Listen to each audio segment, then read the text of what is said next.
Perkenalkan, saya Azura Al-Maghfirah sebagai Petuah Kampung.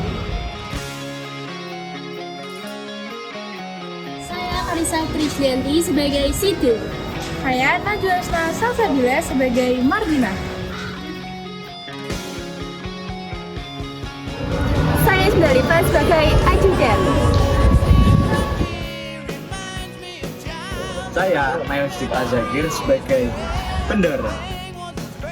Hai, aku Rafli Akbar sebagai Bapak Gadis Pantai. Halo, aku Mutiara Alaya sebagai ibu dari Gadis Pantai. Hai, saya Kansara Salzelfa berperan sebagai Gadis Pantai.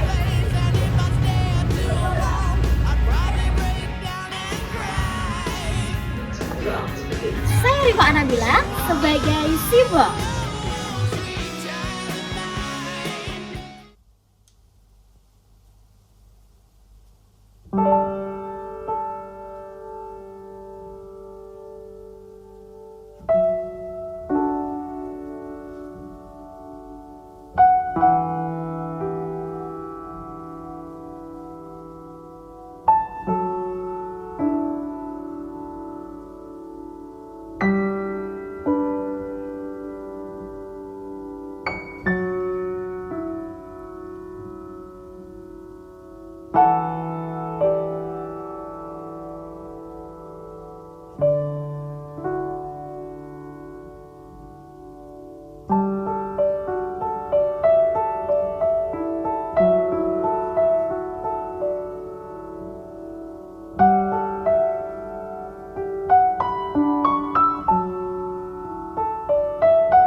Di sebuah kampung nelayan di pesisir Jepara Rembang yang dipenuhi oleh angin yang kuat dengan irama ombak yang pelan menggerus pantai, hiduplah seorang gadis kecil berkulit langsat yang bernama Gadis Pantai.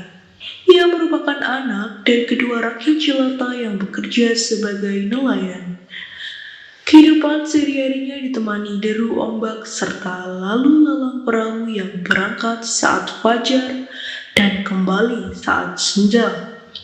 Waktu terus berjalan, abad pun berganti dari abad 19 ke abad 20. Namun hidupnya tetap sederhana, tumbuh di antara angin laut dan suara alam.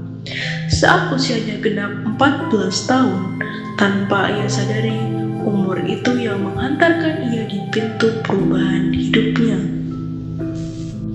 Suatu hari di kala senja, sebuah utusan datang. Seperti hal yang mengagetkan, karena desa kecil mereka tidak pernah didatangi seorang petinggi negara. Mereka berbaris rapi di depan rumah Gadis Pantai. Nampak seorang ajudan berjalan ke arah gubuk kecil dan mengetuk pintunya.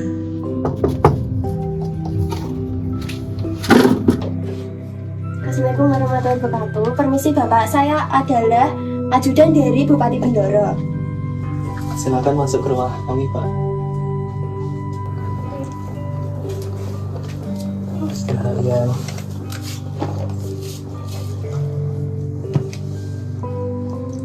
Monggo Pak, dijamin. Maksud kedatangan saya di sini untuk menyampaikan lamaran dari Bupati Bendoro kepada anak Bapak dan Ibu. Ini terimalah sebuah keris sebagai pertanda pernikahan mereka, serta kebaya untuk dipakai besok pagi. Besok kalian segera datang ke rumah Bendoro, sudah kami siapkan dokar. Tentu, Pak. Tapi apakah Bendoro benar-benar menikahi anak kami? Anak kami hanya anak dari orang miskin dan kaum tidak terpelajar. Tidak Pak, anak Bapak sangat cantik, Bupati telah memilihnya. Maka segera datang besok. Keesokan harinya, gadis pantai dibawa ke kota. Tubuhnya dibalut kain dan kebaya yang tak pernah diimpikan bakal punya. Selembar kalung emas tipis sekarang menghias lehernya dan berbentuk medalion berbentuk jantung dari emas, membuat kalung itu manis tertarik ke bawah.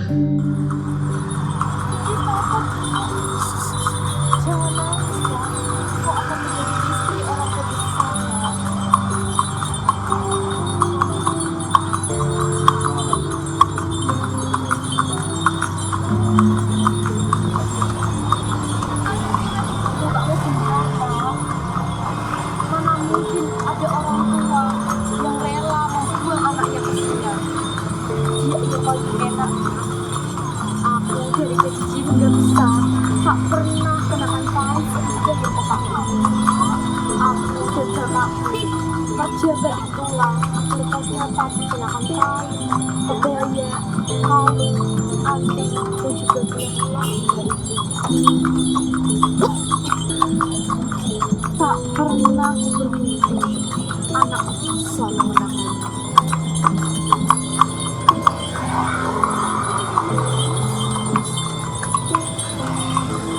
Mulai hari ini dan seterusnya, kau akan menjadi istri orang yang berbeda. Orang yang telah berhaji berkali-kali, kau akan dibimbing dengannya dengan baik.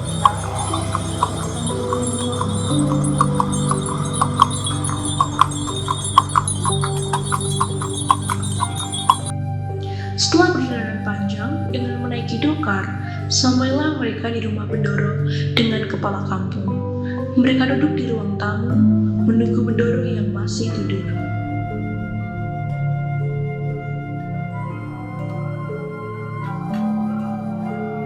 Ini silakan diminum. Apakah Bendoro sudah bangun? Belum. Jika begitu, tolong bangunkan dia. Tidak ada satu orang pun yang berani memanggil Bendoro saat Bendoro sedang tidur. Kalian tunggu saja di sini. Itu anak siapa? Ini anak tuanku. Ini anak Bendoro. Di mana ibunya? Ibunya pulang kampung. Pulang kampung? Iya, dia telah diceraikan dan dia tidak akan kembali lagi ke sini. Kenapa ia diceraikan? Mana tahu? Kan ini bukan anakku. Tergantung Bendoro yang gimana. Saya pergi ke belakang dulu ya.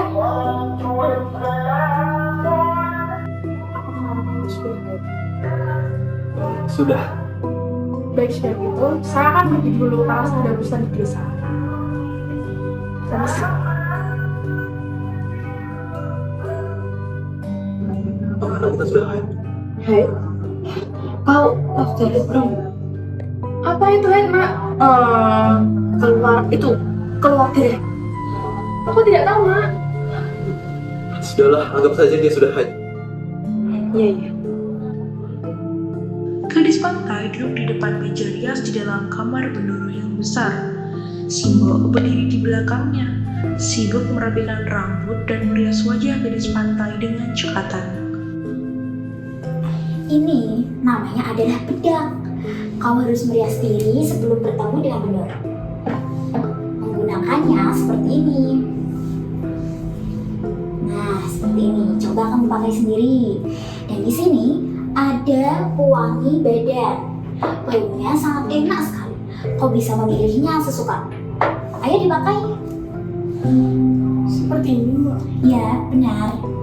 Nah, kau tahu bayi yang kemarin aku bawa itu ibunya sudah tidak datang lagi ke sini. Kaulah yang menggantikannya. Sekarang namamu bukan lagi gadis pantai, tapi namamu adalah Mas Nganten. Mas Nganten.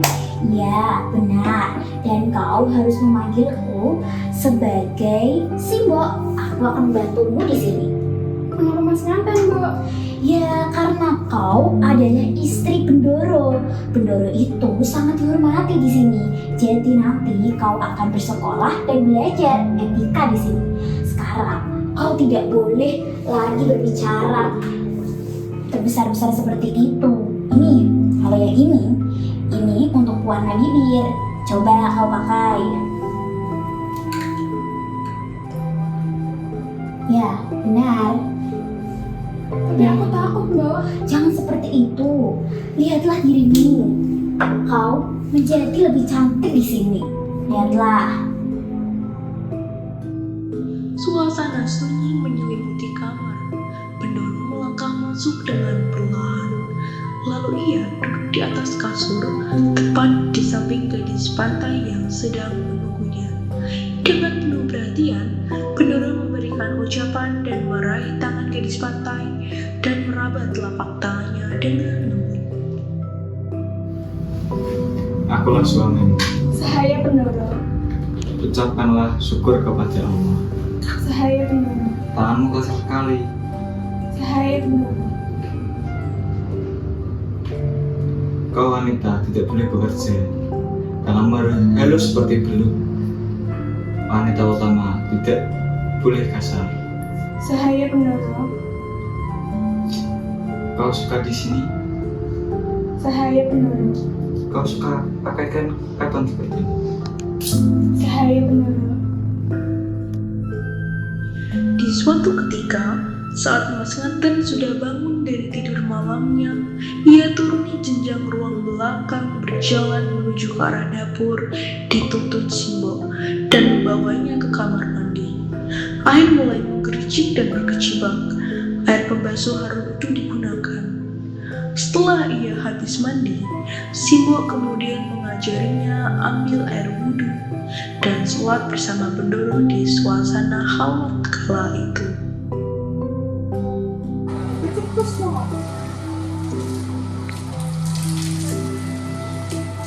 Coba dipraktekin. Kumur-kumur.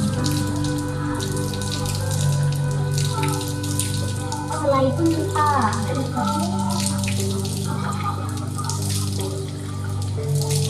terus tangan. Mana sikut?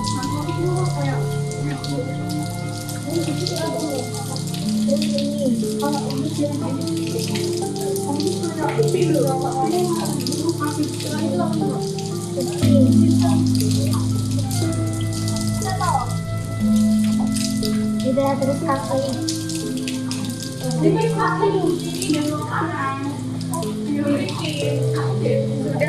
Ya sudah Dengan mandi dengan air sebanyak itu kurang bersih, Mbak.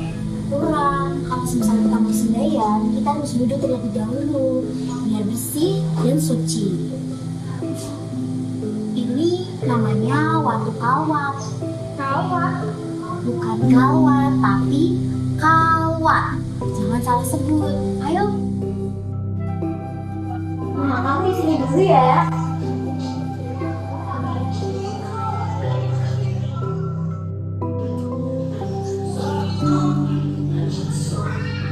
Ini Mas Nganten, sebelum sholat, kita harus pakai mukena terlebih dahulu. Bentar, Simbo pakai ya.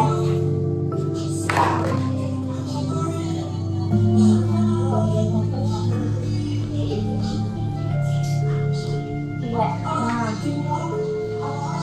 ini tangan seperti ini.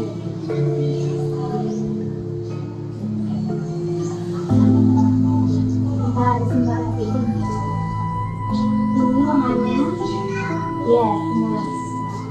Deh, nanti kamu di sini, nanti Bendoro bakal ada di sini. Jadi nanti ikutin aja apa yang dilakuin Bendoro. Kok tidak bisa, Mbak? Bisa. Ini kamu cuma niruin apa yang dilakukan Bendoro aja. Aku tidak bisa. Bisa. Sudah sepatutnya perempuan itu belajar seperti ini. Dan Bendoro suka sama kamu. Sudah ya, Simbo kembali.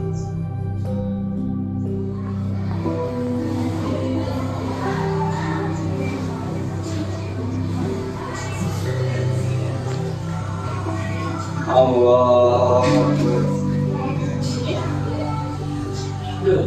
Jadi,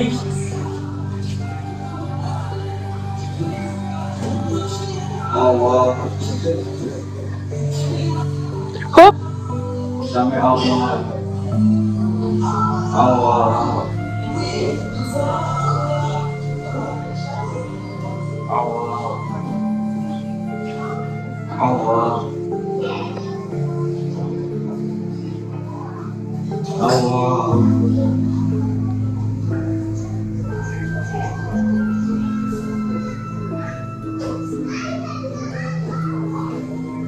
Allah. Allah.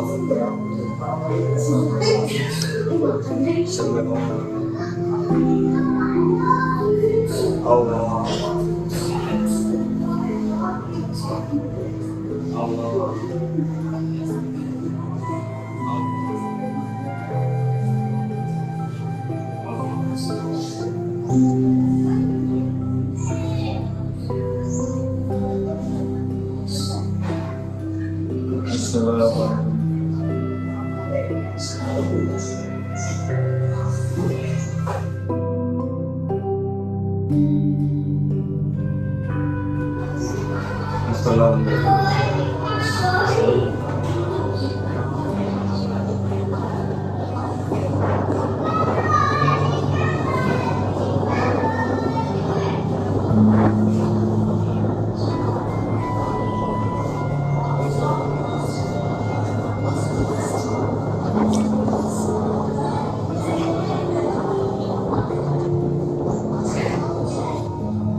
Bismillahirrahmanirrahim.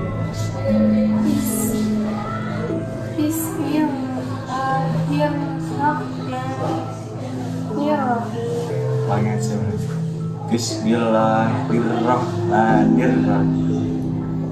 Bismillahirrahmanirrahim. Alhamdulillahirabbil alamin. Alhamdulillah. Alhamdulillahirabbil alamin. Alhamdulillahirabbil alamin. Sadaqallahul azim. Sadaqallahul adzim. Setelah melakukan ibadah pagi itu, Pendoro mengajak gadis pantai untuk berjalan-jalan menikmati udara pagi di kebun belakang. Dan kebun belakang itu jauh lebih besar dari seluruh kampung nelayan, tempat ia dilahirkan dan dibesarkan. Semua terpagari dinding tembok tinggi. Mereka berdua menikmati suasana indah di pagi itu.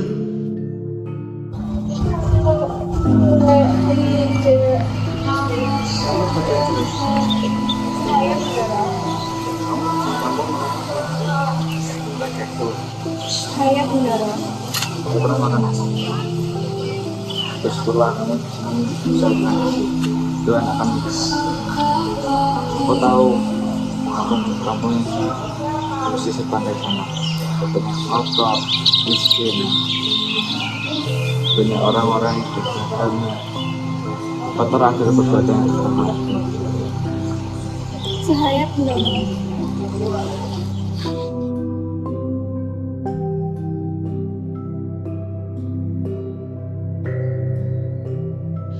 Gadis pantai duduk di meja makan bersama Pendoro dengan perasaan canggung. Berbagai makanan dan peralatan yang mengkilat tersusun rapi di hadapannya, tetapi semuanya terasa asing baginya. Ia lapar, namun tidak tahu harus berbuat apa. Dengan bimbingan Simbo, ia mencoba melayani Pendoro, meski masih diliputi kebingungan dan ketidakpahaman.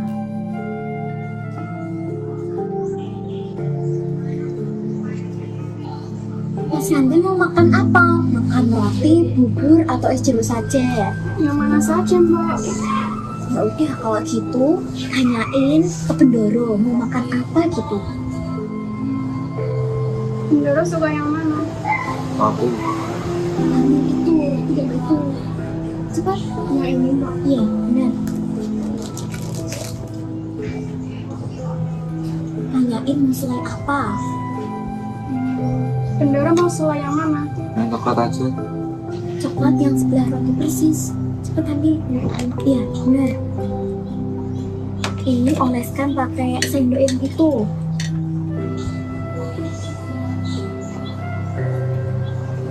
Terus diratain geraknya.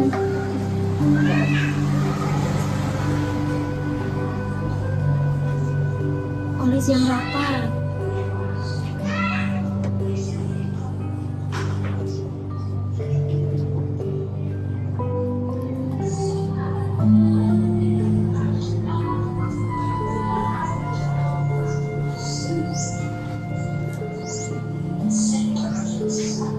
Tambah lagi. Pak, Diratain ya. Udah, yang adanya langsung aja kasih bendera. Saya Bendoro.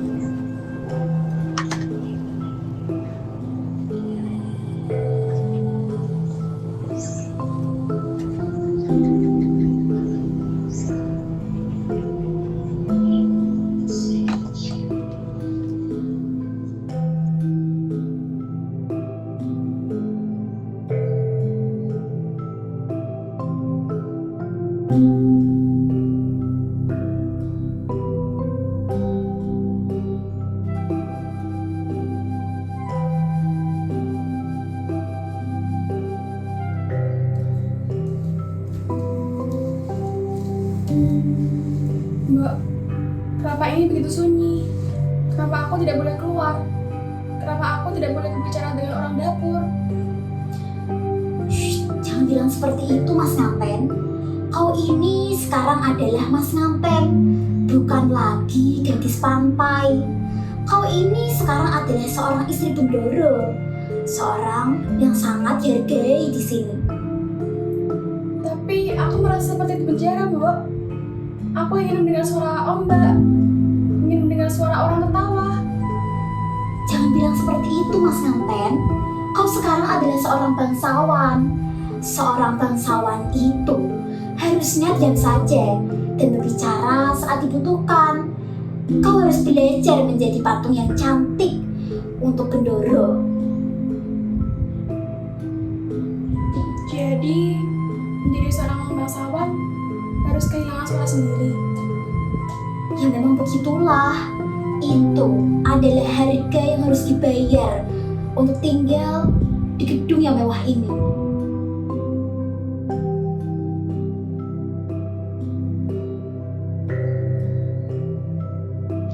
Setahun sudah berlalu. Tanpa disadari, gadis pantai sudah mampu menyesuaikan diri dengan kehidupan di gedung. Tetapi sekarang hatinya dilanda oleh rasa sunyi bila Bendoro pergi dan tidak mengunjunginya.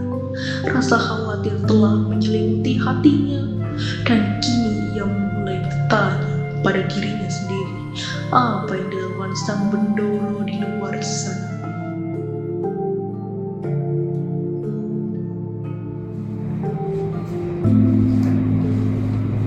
Ini buku-bukumu Mas Ngampen. Gurumu telah datang ke sini untuk mengajarimu membaca. Suruh dia untuk pergi, Mbak. Hari ini aku tidak ingin belajar. Tapi kenapa Mas Ngampen? Gurumu itu juga punya keluarga.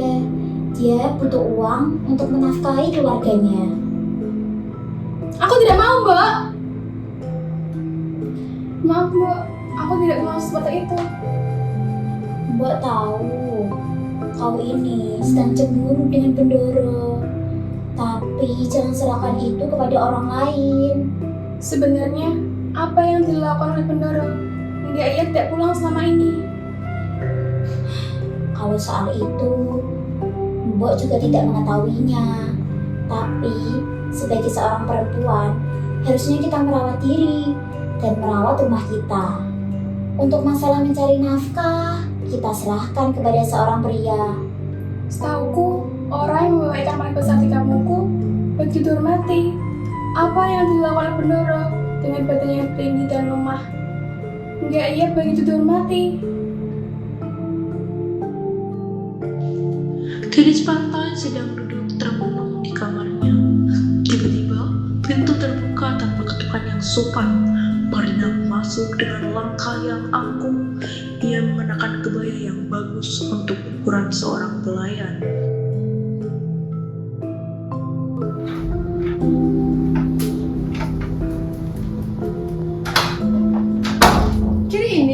Mas Nanten. Tidak jauh berbeda dengan kabar yang di sana. Martina, apa yang kau lakukan? Turun dari ranjang itu. Kau tidak pantas duduk di sini. Si Mbok saja tidak berani duduk di sini. Allah, si Mbok kan hanya orang kampung. Sedangkan aku ini kiriman keluarga bangsawan Demak. Aku tahu mana yang pantas dan mana yang tidak. Kau jangan kaget seperti itu. Aku kan hanya ingin ngobrol. Kau tidak sopan. Kau hanya pelayan. Kau bersikap seolah kau yang punya gedung ini. Pelayan. Anggap saja begitu kalau kamu mau. Tapi ingat Mas Nanten, darah yang mengalir di tubuhku ini lebih dekat dengan Bendoro dibandingkan hanya darah pantaimu itu. Lihat saja berapa lama kau akan melayat dan bertahan di kasur yang empuk ini. Kedatangan Marina dirasa membuat gadis pantai tak nyaman. Seakan-akan parasnya yang ayu mengukir wajahnya, merayap bisa dalam segelas kepalsuan. Niatnya layak hitam menembus putihnya awan, bak menunggu waktu untuk turunkan hujan. Lalu ia bertekad bicara dengan Bendoro. Bila Bendoro datang menginap di kamarnya, ia akan curahkan perasaannya. Ia akan minta penjelasan tentang Marina, tentang dirinya sendiri. Beberapa lama gadis pantai tak tidur menunggu kedatangan Bendoro, sang pujaannya. Akhirnya, 15 hari setelah pembicaraannya dengan Marina, Bendoro mendatangi gadis pantai. Namun, seakan-akan rontoknya daun dari ranting yang rapuh, keberanian gadis pantai jatuh berserakan menjadi angin lalu.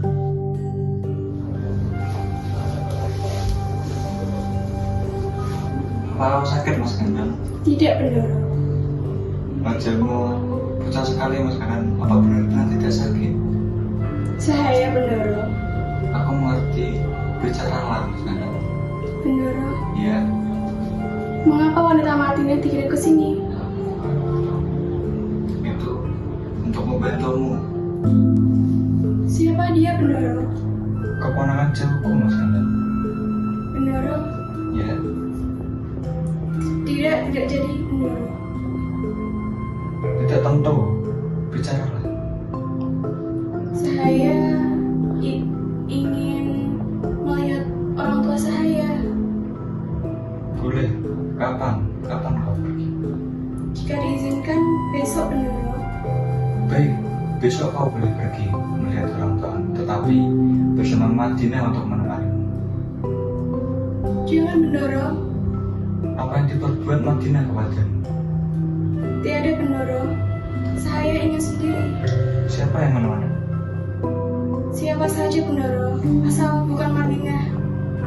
Kau tak boleh pergi sendiri. Saya, Bendoro. Kau milikku. Kau harus mengikuti apa bolehku dan tidak bolehku. Kau aja belum ada persiapan untuk pergi ke sana. Apa yang mau disiapkan, Bendoro? Bawalah beras kau, kain 20 meter kasar. Lalu bawalah biskuit, perak, emas, jala, dan sendal. Saya, Bendoro.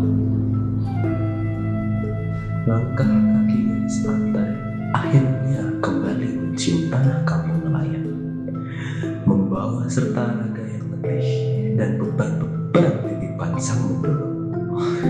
Disinilah di penghujung jalan, si gadis pantai tersadar bahwa dirinya tak lebih dari sepotong istri percobaan.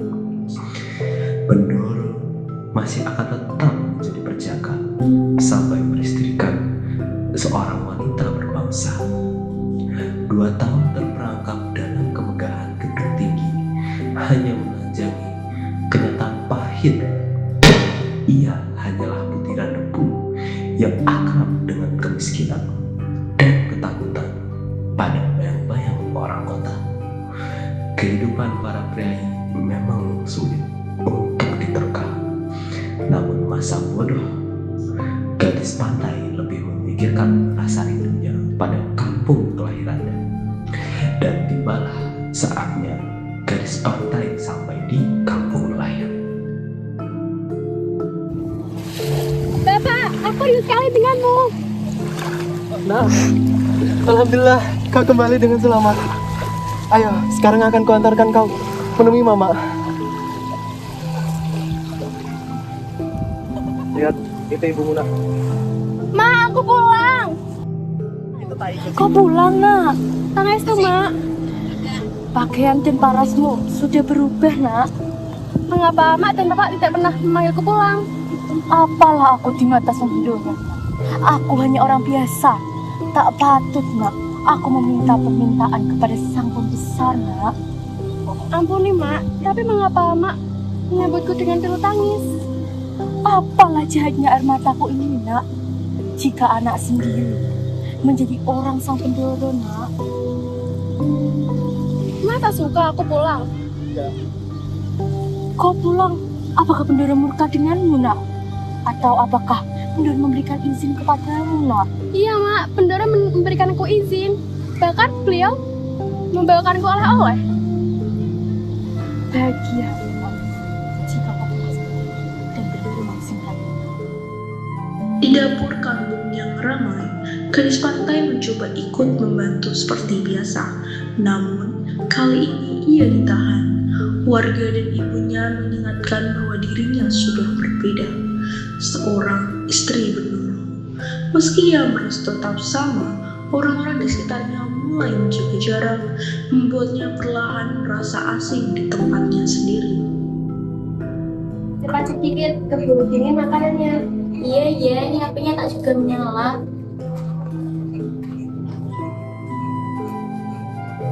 Bu, aku bantu ya? Tidak perlu, dari saja.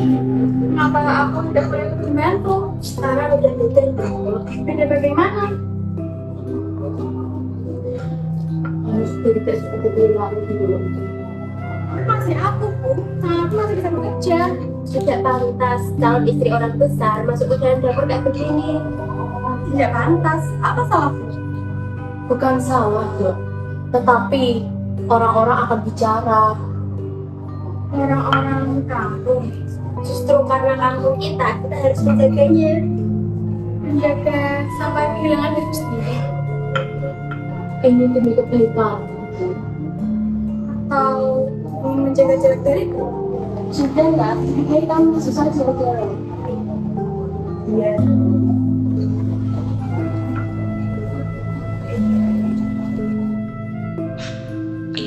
Pagi itu, Mardinah pulang ke kota, tapi aku masih merasa tidak enak.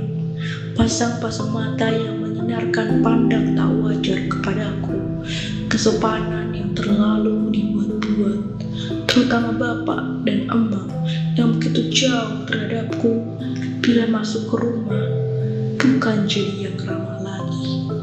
Bapak pun tak berani masuk bila aku di dalam rumah, ia hanya muncul sampai pintu. Aku pun menghampirinya.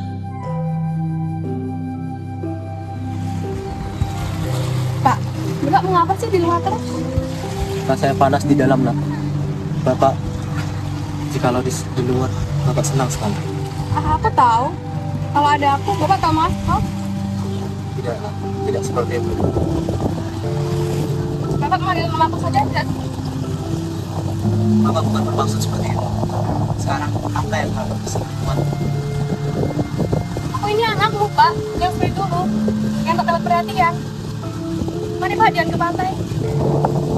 Apakah Mas nganten seperti dirimu ini patut berjalan di pantai ini? Aku tidak patut, tapi aku ingin. Tidak bisa. Abang-abang pun tidak mau berbicara denganku lagi. Mereka sedang membuat pulau Kiran.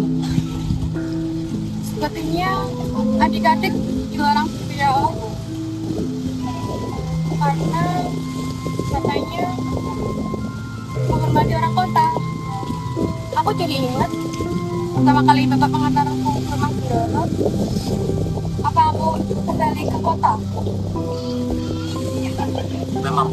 Memang diriku harus kembali ke kota karena kamu ini sangat kecewa. Bahkan mereka mengirimkan anak kepada pria yang jauh.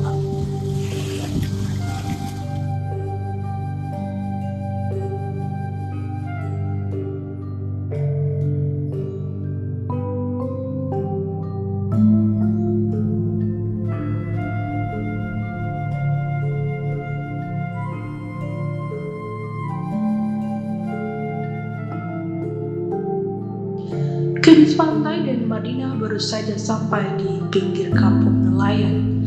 Namun, suasana kampung sedang mencekam.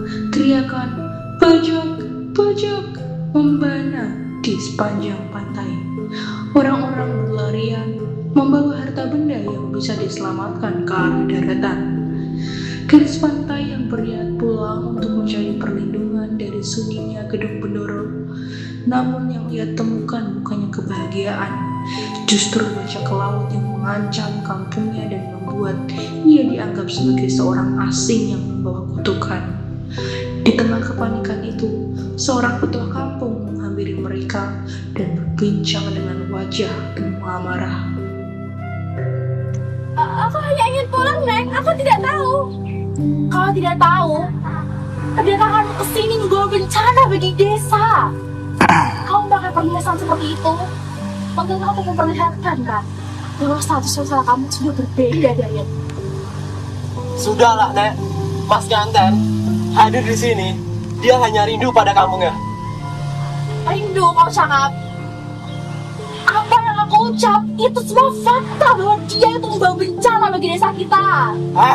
Itu hanyalah takdir desa kita. Desa kita memang sudah takdirnya untuk diserang oleh bajak laut. Coba tanyakan si Dul.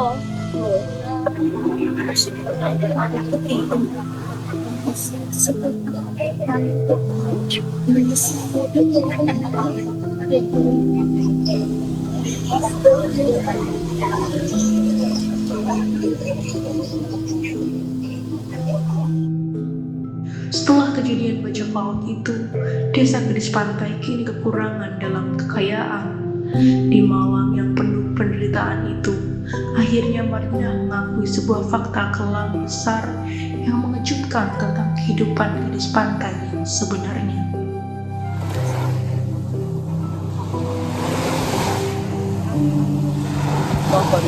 Kami tidak mampu untuk membayar utang yang sebesar itu. Allah, cepat pesankan aku, dokar dan mengawalnya. Kau pikir aku tidak mampu membayarnya? Aku punya banyak harta, tidak seperti kau semua. Harta dari mana itu, Buat? Bukankah kau hanya pelayan? Pelayan? Kau tak tahu siapa aku? Aku ini lebih terhormat dibandingkan anakmu yang hanya istri percobaan. Istri percobaan? Kau bilang apa, Martina? Jangan asal bicara kau. Anakku ini dinikahi Bendoro karena dia sudah dipilih. Jadi kau jangan bicara tidak, Martina. Kita menikah denganmu, Mas Kantani. Sudah apa yang ingin kau lakukan untuk di sini? Asal kalian tahu, aku ini kan bangsawan Demak yang dijanjikan untuk meninggalkanmu, Mas Kantani. Setelah aku selesaikan misiku, aku dapat menikah dengan bangsawan Demak. Lembah kau begitu denganku, Martina? Ya tentu saja, asal kalian tahu, aku ingin dinikahkanlah dengan para bangsawan Demak untuk mati hartanya. Tidak seperti kau tidak pantas menikah dengan Bendoro. Bendoro hanya pantas menikah dengan yang belajar, dan itu bukan kau. Sudahlah, yang kau lakukan pada Mas Hanta. Tidak, sudah. Ya Allah.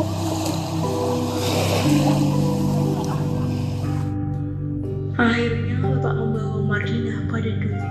Setelah melewatkan malam bersama, tak diduga mereka saling suka. Akhirnya Dul pun memperistri Marina. Seluruh rakyat berpesta karena Dul yang pemalas, yang sukanya hanya berdongeng dengan rebananya, bisa dekat istri orang kota. Dan akhirnya Dul mau juga turun ke laut bersama semua lelaki di kampung ini. Ia sendiri mengatakannya padaku.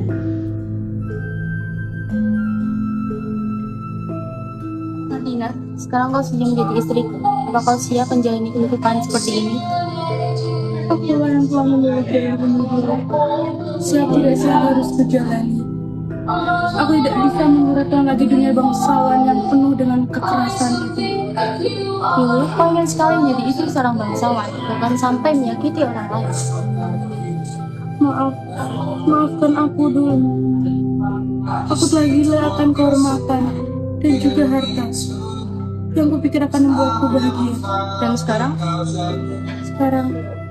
Sekarang aku telah sadar bahwa membahagiakan diri sendiri tidak harus mengorbankan kebahagiaan orang lain. kalau begitu, tinggalkan masa lalu itu dan mulailah hidup baru denganku. Apakah kau tidak pernah membenciku dulu setelah semua yang aku perbuat selama ini? Tentu saja aku membenci semua perbuatanmu selama ini. Tapi, akulah yang memilih untuk melihat siapa dirinya sekarang. Terima kasih, Bu. Terima kasih telah membantuku untuk berubah. Mulai dari ini, kita hidup bersama, hidup sederhana, tapi dengan cara yang jujur. Baiklah, Du. Mari kita jalani hidup ini bersama, dan kita menciptakan kebahagiaan-kebahagiaan baru. Wes? Gadis pantai akhirnya hamil dan juga melahirkan bayi mungil nan menggemaskan yang menjadi sebuah kebahagiaan bagi dia dan juga seluruh keluarganya. Bapaknya diizinkan menjenguk ke rumah Bendoro untuk menemui anaknya dan juga cucunya itu. Lihat nak, kakakmu sudah datang.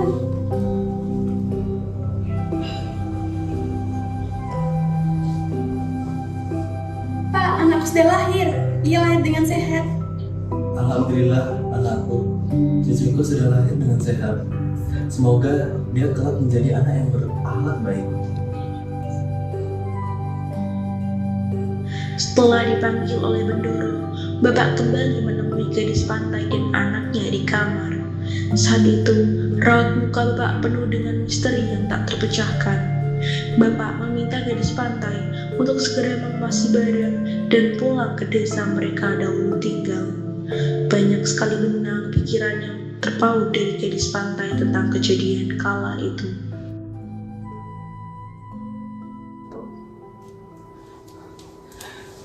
Nak, ayo kita kemaskan barang-barangmu. Maksud bapak apa? Kamu telah diceraikan oleh Bendoro, nak. Aku saja baru melahirkan, Pak. Benar juga belum melihat anak ini. Lantas kenapa aku diceraikan? Yang sabar ya, nak. Itu memang sudah takdirnya. Aku tidak mau, Pak. Bagaimana nasib anak ini nanti? Yang sabar ya, nak. Tak lama dari itu, gadis pantai dan bapaknya diminta untuk segera menghadap Bendoro. Gadis pantai tak pernah mengira bahwa kejadian ini akan menjadi goresan luka di hidupnya.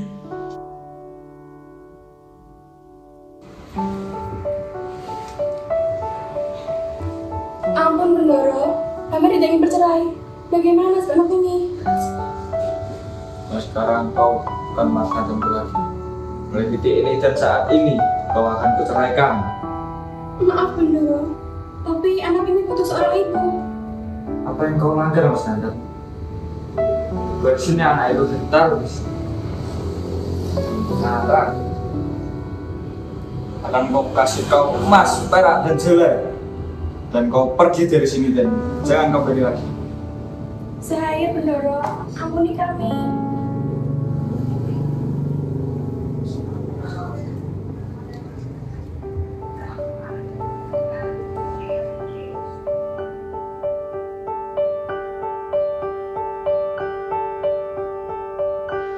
Mengejutkan bagi gadis pantai, karena ia tak pernah menyangka bahwa selama ini ia hanya menjadi istri percobaan oleh Bendoro.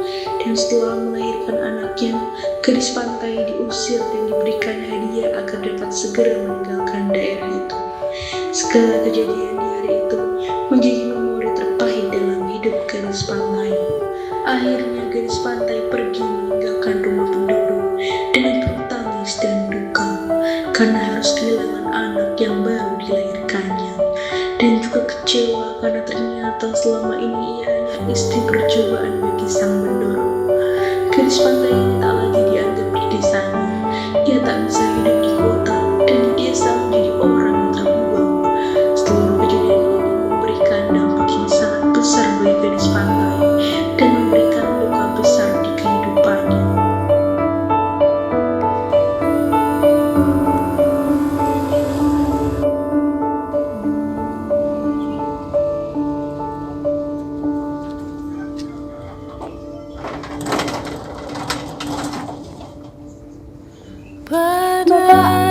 Aku, Pak. Tidak apa-apa, nak. Ini memang sudah takdirnya. Salahkah ku menuntut mesra dia.